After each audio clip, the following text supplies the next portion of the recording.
আমার আম্মুকে ঠকানো হচ্ছে না। আজকে ভিডিও কল দিয়ে আম্মুকে সব কিছু দেখাবো। কি ব্যাপার? নীরবের আব্বু কল দিল। হ্যালো আম্মু, হ্যাঁ বাবা বলো। তুমি শুধু চুপ করে দেখতে থাকো, কোনো কথা বলবা না, চুপ করে শুধু দেখতে থাকো। আচ্ছা ঠিক আছে।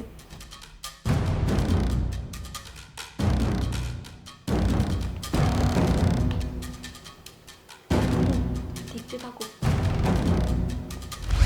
এই কি রে, তুই তুই আমার বেডরুমে কি করিস? তুই আমার বেডরুমে কি করিস? তুই এখানে কেন আসলি? তোকে না আমি বলছি আমার অনুমতি ছাড়া এই বেডরুমে তুই ঢুকবি না। বল কেন ঢুকছস, বল। আব্বু আমাকে মাফ করে দাও আব্বু, আমি কোনোদিনও তোমার না বলা ছাড়া আমি ঢুকবো না বেডরুমে। আমাকে লাস্টবারের মতো একটা সুযোগ দাও। তোকে আমি মাফ করে দিব না? এই তোকে তোকে আমি মেরেই ফেলবো। তোর আমি এখন কি করি? যা বের হ এখান থেকে। দেখছো এখন কি করি বলো তো? এই ফ্লোটা নিয়ে আমি খুব একটা ঝামেলায় আছি। আচ্ছা ও যদি এখন ওর আম্মুর কাছে বলে দেয়? আরে না, ওর আম্মুর কাছে বলে দেয়। ওকে আমি বলছি তোর আম্মু যদি কোনোভাবে জানতে পারে আমি যে বেডরুমে অন্য মেয়ে নিয়ে আসি, তাহলে কিন্তু আমি তোকে মেরে ফেলবো।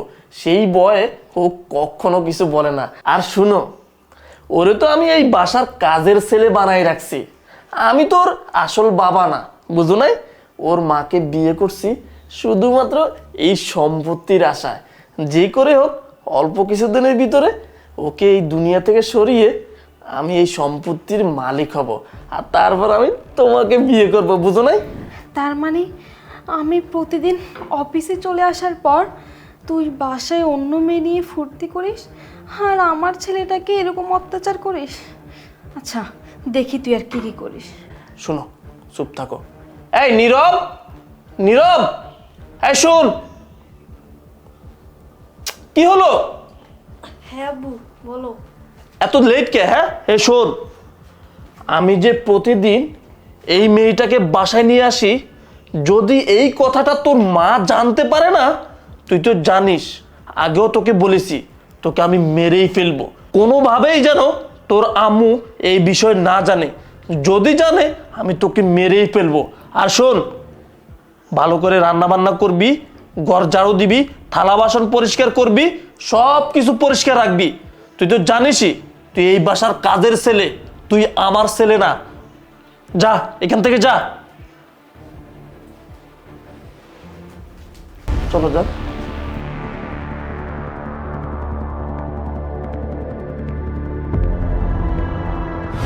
আমার বাসায় থেকে এত কিছু করে ফেলতেছে আর আমি কিচ্ছু টের পাইনি। আমাকে সম্পত্তির জন্য বিয়ে করেছিস তাই না? আজকে তোকে সারা জনমের মতো শিক্ষা দিয়ে দেব। আমি আসতেছি বাসায়। বাহ বাহ বাহ, খুব সুন্দর দৃশ্য। আরে তুমি হ্যাঁ, এই সময় বাসায়? কেন এই সময় বুঝি আমাকে বাসায় আশা করনি? কাকে আশা করছিলে? ও প্রেমিকা নিয়ে শুয়ে আছো না? খুব ভালো লাগছে আমার দেখে। তো প্রেমিকা নিয়ে যখন শুয়ে থাকবে তাহলে আমাকে বিয়ে করেছিলে কেন? আরে তুমি যা ভাবতেছ আসলে এটা ঠিক না, তুমি ভুল ভাবতেছ। চুপ করো তুমি। আমি ভুল ভাবতেছি তাই না? কি বোঝাবে তুমি আমাকে? আর কিচ্ছু বোঝাতে হবে না। আমি তোমার সব কুকীর্তি নিজের চোখে দেখে ফেলেছি, সব কিছু শুনেছি। এই আমি বাসায় না থাকায় তুমি আমার আড়ালে এগুলা করো তাই না? প্রতিদিন তোমার প্রেমিকাকে তুমি আমার বাসায় নিয়ে আসো আর আমার ছেলেকে দিয়ে তুমি বাসায় সমস্ত কাজ করাও। ওকে বাসার চাকর বানিয়ে রেখেছো। আরে তুমি দেখো উল্টাপাল্টা কথা বলতেছো। ওকে আমি তো অনেক ভালোবাসি, ওকে আমি অনেক যত্ন করি।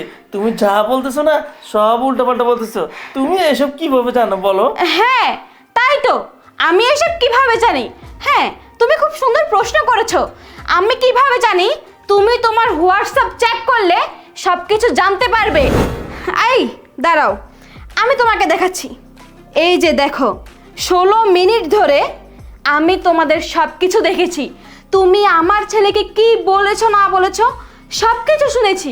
কেন এরকমটা করলে বলো তো? আমার এতিম ছেলেটা কি দোষ করেছিল আমি তোমাকে বিয়ে করেছিলাম কেন? আমার ছেলেটার বাবা চলে গেছে, ও একটা বাবা পাবে। তুমি তো আমার সামনে আমার ছেলেকে কত আদর যত্ন, কত ভালোবাসা দেখাও, আর আমার আড়ালে কিনা আমার ছেলেকে এরকম অত্যাচার করো। ছি! আরে ছেলের কথা তো বাদে দিলাম, তুমি তো দিনের পর দিন আমাকে ঠকিয়েছো। তোমার যখন আমার সাথে সংসার করার ইচ্ছে নেই, তাহলে তুমি আমাকে বলতে। তুমি কিনা আমার আড়ালে একটা অন্য মেয়ে নিয়ে এসে আমারই বেডরুমে, ছি ছি ছি, তাও আমার বাচ্চা ছেলেটার সামনে এগুলো করো। এই দেখো, শোনো, তুমি আমার কথাটা শোনো। আসলে আমি চুপ করো তুমি। আমি তোমার আর কোনো কথা শুনতে চাই না। আমার ইচ্ছে করছে তোমাকে আমি কষিয়ে একটা থাপ্পড় মারে, কিন্তু আমি সেটা করব না, কারণ আমি চাই না তোমার মতো কাপুরুষ চরিত্রহীনকে থাপ্পড় মেরে আমি আমার হাতটা নোংরা করি। তুমি না আমার সম্পত্তির জন্য আমাকে বিয়ে করেছিলে, সেই আশা তোমার কখনো পূরণ হবে না।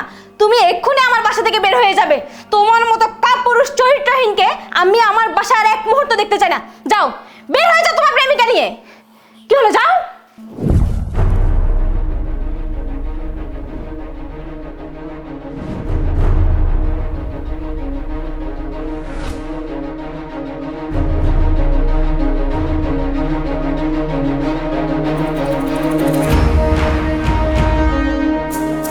নীরব, বাবা এদিকে আসো তো একটু।